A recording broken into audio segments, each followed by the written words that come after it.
एक और स्टॉक है दीप जिसमें काफी आजकल लोगों का इंटरेस्ट बढ़ गया है। हाँ, लोग 950 के भी टारगेट दे रहे हैं। 950 के टारगेट कौन सा दिखा रहे हैं? LIC। हाँ, और ये आज सुबह कुणाल जी की पिक ऑफ द डे में हाँ, कल राकेश जी ने भी दी थी इसको 950 के आसपास के लेवल उन्होंने सुझाए थे। लेकिन LIC पे क्योंकि अब इतना चल चुका है पिछले कुछ दिनों से, हालांकि अगर आप देखेंगे तो IPO प्राइस से काफी नीचे ट्रेड करा है, तो हमने सोचा क्यों ना एक बुल वर्सेस बेयर करा लिया जाए, देखे किसमें कितना है दम। तो हमारे साथ जुड़े हैं अरमान और Nupur LIC bull versus bear के लिए। तो सबसे पहले तो ये तो देखिए बुल कौन है और बेयर कौन है। नुपुर और अरमान दोनों जुड़े हुए हैं। आप दोनों अच्छा, में से साथ में नहीं खड़ा किया। हाँ वही। अच्छा, मेरे ख्याल से अरमान बेयर है। अरमान बुल है। अच्छा, अरमान बुल है। ये इंटरेस्टिंग होगा। ये इंटरेस्टिंग है। चलो, तो नुपुर बेयर है। चलिए शुरुआत कीजिएगा अरमान, फिर आप ही शुरुआत कर दीजिएगा क्योंकि मार्केट में तो LIC में तो अच्छी खासी तेजी देखने मिल रही है। बताइए कौन से बुलिश पॉइंट्स है। देखिए, मैं सबसे पहले एक कॉमन चीज पूछना चाहूंगा, भले आप हो या फिर दीप जी हैं, कोई भी बता सकता है। नुपुर बेसिकली नुपुर से पूछना चाहूंगा कि क्या वो ये मानती है कि आने वाले 5 साल या 10 साल इंडिया के हैं या नहीं है? बिल्कुल है। अगर आने वाले 5 साल, काइंडली नोट कीजिएगा, नुपुर ने माना है ये पहले ही कि आने वाले 5 या 10 साल इंडिया के हैं। अब सिर्फ 5 या 10 साल, मैं वही कह रहा हूँ, 50 साल है। एटलीस्ट 5 या 10 साल तो है ही सही, एटलीस्ट वो तो है ही सही। और अगर आने वाले 10 साल अगर आप मिनिमम मान रहे हैं कि इंडिया के हैं, तो कौन ये जो कंपनी है, दिग्गज कंपनियों में सब में LIC का स्टेक है। आप मारुति ले लीजिए, ITC ले लीजिए, TCS ले लीजिए, इन्फोसिस ले लीजिए, रिलायंस ले लीजिए। तो अगर मार्केट यहां से भागना 10 साल हमको बढ़ना है, तो आप LIC में तो इनका सबका स्टेक है, तो डेफिनेटली इनको तो बढ़ना है ही सही। अब ये तो बात हो गई कि जैसा खुद ने भी एक्सेप्ट कर लिया आपने। अब उसके बाद बात करते हैं कि जैसे आप LIC की अगर आप बात करेंगे स्पेसिफिकली, तो वो दुनिया की, ग्लोबली मैं बात कर रहा हूं, ना कि अपने देश की, ग्लोबली 3rd स्ट्रॉन्गेस्ट जो है ब्रांड है। उसी के साथ साथ अगर आप इनका मार्केट शेयर देखेंगे, इंडिविजुअल्स जो आप अगर जो फर्स्ट ईयर का जो प्रीमियम होता है, उस पॉलिसीज में इनका मार्केट शेयर 70% के आसपास का है। और ऐसा नहीं है कि ये अभी अभी हुआ है, ये कंसिस्टेंटली मेंटेन करते हुए आ रहे हैं और लगातार इनका शेयर लगभग 60% से ज्यादा मेंटेन करते हुए रखे हैं। तो इस कंपनी के लिए जहां पे स्ट्रॉन्गेस्ट ब्रांड है, जहां पे आपको इंडिया का विजन है और जहां पर आपको कंटिन्यूसली ग्रोथ दिख रही है, तो सबसे पहला बुल पॉइंट तो यही बन जाता है।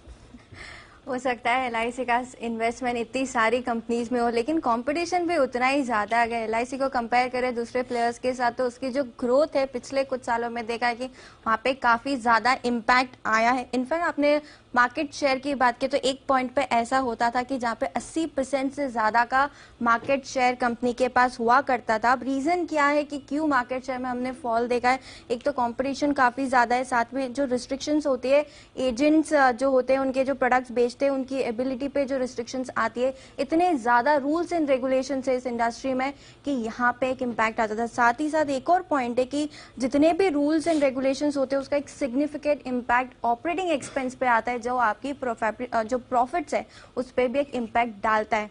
तो हो सकता है इन्वेस्टमेंट्स अच्छे हो, लेकिन कंपटीशन में भी आपको पार तो रहना पड़ेगा। देखिए, अगर रूल्स एंड रेगुलेशन की बात करी तो ये तो इंडस्ट्री वाइड है, ऐसा तो है नहीं स्पेसिफिकली LIC के लिए कुछ अलग रूल्स हो या HDFC लाइफ के लिए कुछ अलग रूल हो, तो ये तो इंडस्ट्री वाइड कुछ पॉइंट हो गया।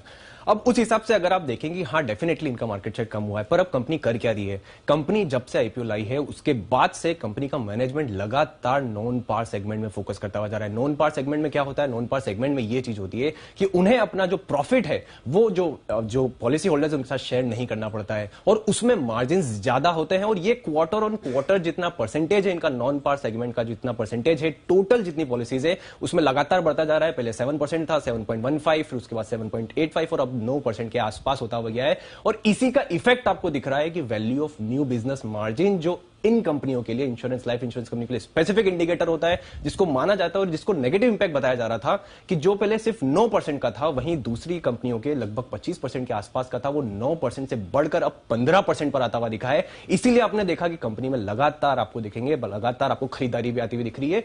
और एक और इंटरेस्टिंग चीज मैं आपको बताऊंगा, अगर आप FY23 में अगर आप जितने भी कंपनी के सर्कुलर्स देखेंगे या उनकी कोई प्रेजेंटेशन देखेंगे, सारे लॉन्चेस उन्होंने करे हैं वो नॉन पार सेगमेंट में करे हैं। नॉन पार सेगमेंट जो VNB मार्जिन इसको बढ़िया देता है। और उसी के साथ साथ अगर आप देखेंगे, ये इतना पॉपुलर है कि इन्होंने लगभग ये 3-4 महीने में लगभग इतनी सारी पॉलिसीज लॉन्च करी है और इन 3-4 महीनों में इन्होंने कम से कम 200 से 300 करोड़ सिर्फ इस नई पॉलिसीज के, जो तीन नई पॉलिसीज उन्होंने नॉन पार में करी है, उसी से कमा लिया है। लॉन्चेस नए किए होंगे, लेकिन कंपटीशन तो उतना ही ज्यादा है। मार्केट शेयर हमने देखा कम होता नजर आ रहा है इस कंपनी के लिए, और आगे चल के भी अनुमान यही है कि ये यहाँ पे इम्पैक्ट रहेगा। जिस हिसाब से अगर आप पॉलिसी बाजार की वेबसाइट पे चले जाओ, वहाँ पे आपको LIC का नाम ही नहीं दिखेगा, ऑनलाइन हो या ऑफलाइन हो। आजकल ऑनलाइन के जमाने में ऑफलाइन कौन जाता है, कौन इतना 16, 25, 30 पेज का फॉर्म भर के LIC की पॉलिसी लेगा। इससे बढ़िया एक पेज का फॉर्म भरूंगी। मैंने अभी लॉगिन किया पॉलिसी बाजार से, मुझे कॉल आ गया, मैम कौन सा टर्म इंश्योरेंस चाहिए। तो कंपटीशन अगर इतना ज्यादा है, आपकी वेन भी, मार्जिन भी बढ़ गई, लेकिन पॉलिसी ही नहीं आएगी तो मार्जिन कहाँ से आएंगे। देखिए डेफिनेटली अगर आप पिछली बार अगर न्यूज पे थे, जब आप मैनेजमेंट ने ये चीज बोली थी कि ऑलरेडी उनका जो ऑनलाइन है वो ऑलरेडी अच्छे से रन कर रहा है, और लगातार उसका जो परसेंटेज ऑफ जितनी पॉलिसीज वो ऑनलाइन बेच रहे हैं वो लगातार बढ़ती भी जा रही है।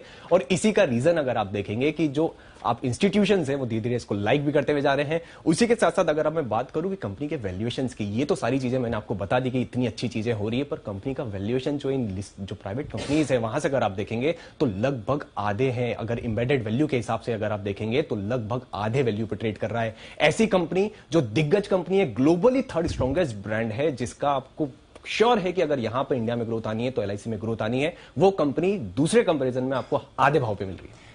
अच्छा, आधे भाव पे मिल रही है, लेकिन जिस हिसाब से मार्केट गिरता है और मार्केट में फॉल आता है, वो वैसे ही स्टॉक भी आधा हो जाता है या व्हाटएवर इट इज, कोई बात नहीं। लेकिन इंटरेस्ट रेट का भी एक इंपॉर्टेंट पॉइंट है, जिस हिसाब से हम बढ़ते हुए देख रहे हैं कि इंपॉर्टेंट पॉइंट होता है इंश्योरेंस सेक्टर के लिए, जहां पे इम्पैक्ट दिखता है प्रॉफिटेबिलिटी। आगे बढ़े तो जिस हिसाब से हमने ऑफिस देखा था LIC का आया था 3.5% की वहां पे बिकवाली थी गवर्नमेंट की तरफ से, उससे अगर इतना बड़ा रिएक्शन आ सकता है तो फिलहाल गवर्नमेंट का हिस्सा 96.5 का, अगर उसमें से वो मिनिमम लेके आएंगे, जब 75% पे लेके आएंगे तो करीबन 21.5% की सेलिंग दिखेगी। तो क्या इम्पैक्ट होगा, इस पर एक बड़ा सवाल है, और एक ये ओवर आएंगे जो स्टॉक पे बना हुआ रहेगा। देखिए बिल्कुल ये ओवर है और इस बात को मैं भी मानता हूं, पर उसके साथ आप एक चीज को नजरअंदाज नहीं कर सकते। अब जो हमारे DIs और जो रिटेल इन्वेस्टर्स की जो ताकत बढ़ के आई है, वो हर एक चीज को पचा सकते हैं। आपने कभी ये सोचा था कि FIs 3 लाख करोड़ की बिकवाली कर देंगे और 50 निफ्टी यहां पर होगा? डेफिनेटली नहीं, क्योंकि अब सबके पास अगर आप देखेंगे डेप्थ काफी हो चुकी है। तो डेफिनेटली अगर अच्छी कंपनी आएगी तो जो रिटेल इन्वेस्टर्स अच्छे भाव पर डेफिनेटली इसमें पैसा डालेंगे। उसी के साथ साथ अगर आप देखिए, आपने मुनाफे की बात करी, मुनाफा अगर Q2 में देखेंगे टोटल इनका 15,000 करोड़ का था, जो कि अगर पूरे साल का सबका मिला ले तो भी नहीं था, हालांकि उसमें वन ऑफ भी था। उसके अलावा भी 2,000 करोड़ का मुनाफा, तो काफी बढ़िया मुनाफा। और सिटी के अगर आप टारगेट देखेंगे तो 1000 के टारगेट है पर। सिटी का हो सकता है 1000 का टारगेट हो, लेकिन गोल्डमैन सैक्स का तो काफी इंटरेस्टिंग टारगेट है, 750 का, 740 का टारगेट है, उनकी न्यूट्रल की रेटिंग है। तो स्टॉक इंटरेस्टिंग है, टारगेट्स भी इंटरेस्टिंग है, और बेयर के पॉइंट्स भी इंटरेस्टिंग ही थे। बेयर चाह रहा है उसका पलड़ा भारी हो, बट इस बाजार रेड कलर भी पहना है, रेड कलर पहन के भी आए हैं डबल बेनिफिट देने के लिए।